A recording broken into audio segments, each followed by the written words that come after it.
कलयुग की है। क्यों कि सतयुग, त्रेता और द्वापर में ऋषि मुनियों ने, भक्तों ने कई 1000 वर्ष तपस्या की, लेकिन भगवान को नहीं पा पाए, भगवान की महिमा उन पर नहीं हुई। लेकिन कलयुग में, कलयुग की इतनी बड़ी महिमा है कि भगवान का केवल नाम लेने से ही, केवल मात्र नाम लेने से भवसागर से पार उतर जाता है। तो ऐसा इंसान तो कोई है ही नहीं जो भगवान का नाम ना लेता हो। चलते फिरते तो सब ले रहे हैं, और ऐसे भी नहीं लेते तो एक दूसरे से राम राम कर लेते हैं तो भगवान का नाम ले लिया, राधे राधे हो गई तो भगवान का नाम ले लिया। लेकिन जो भजन और भक्ति करते हैं उनकी विशेषता क्या है? उनको भगवान कुछ ज्यादा आशीर्वाद प्राप्त देते हैं, उन पर अपनी कृपा कुछ ज्यादा करते हैं भगवान, जो ज्यादा भगवान का नाम लेते हैं। देखिए आपको एक कथा सुनाऊं, समझ लेना, बताया है कि जिसने भजन नहीं किया उसका जन्म लेना ही बेकार है। एक कथा में आपको बता रहा हूं भजन करना क्यों जरूरी है। एक बार एक संत थे, ऋषि, साधु,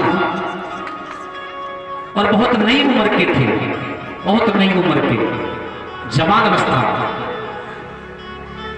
वो एक द्वार पर, घर पर पहुंच गए, जाकर के अलग जगाया। जैसे अलग जगाया तो उस घर में से निकल करके एक नई उम्र की स्त्री आई। वो साधु भी नई उम्र के हो गए और नई उम्र की स्त्री निकल करके आई भिक्षा लेकर के।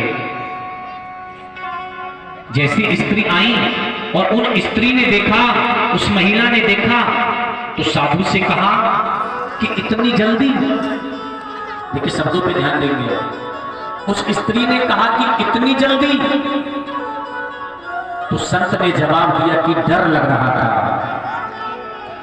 अब वहां पर उस स्त्री के ससुर जी भी थे, लेकिन स्त्री को पता नहीं था कि मेरे ससुर जी भी ये सब सुन रहे हैं। स्त्री ने साधु से कहा इतनी जल्दी, साधु ने कहा डर लग रहा था। अब इतनी बात ससुर ने सुनी तो उनको शक हो गया, वो गलत समझ गए थे, क्योंकि साधु भी नई उम्र का था, स्त्री भी नई उम्र की थी। अब साधु ने पूछा उस स्त्री से, ये बताओ कि तुम्हारी उम्र कितनी है? स्त्री ने कहा, सुनो महाराज, मेरी उम्र अभी 7 वर्ष है। 7।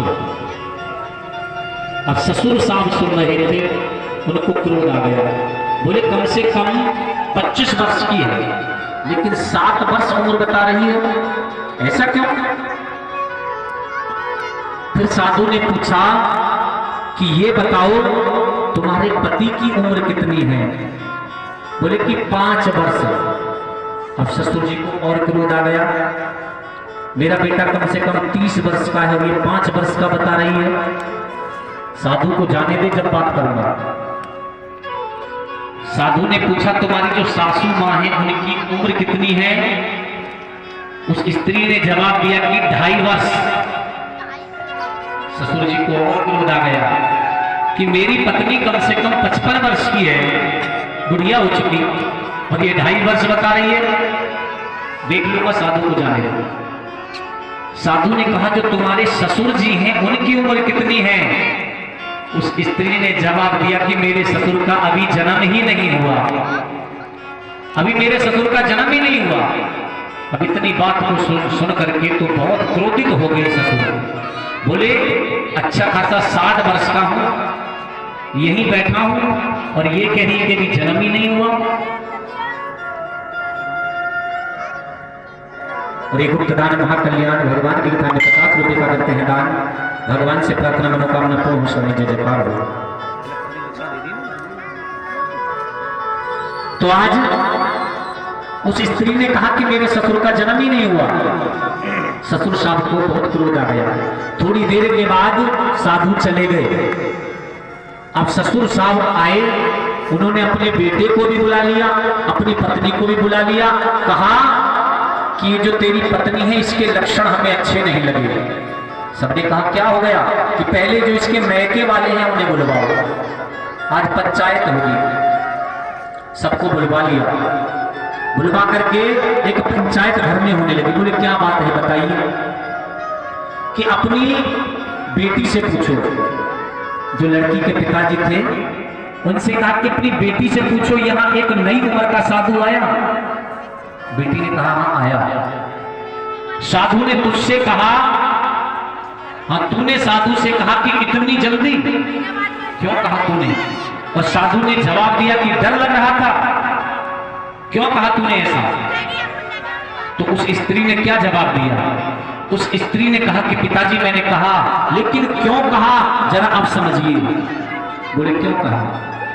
उस स्त्री ने कहा कि उस साधु की बहुत ही नई उम्र थी, तो मैंने उससे कहा कि इतनी जल्दी क्या थी संन्यास लेने की?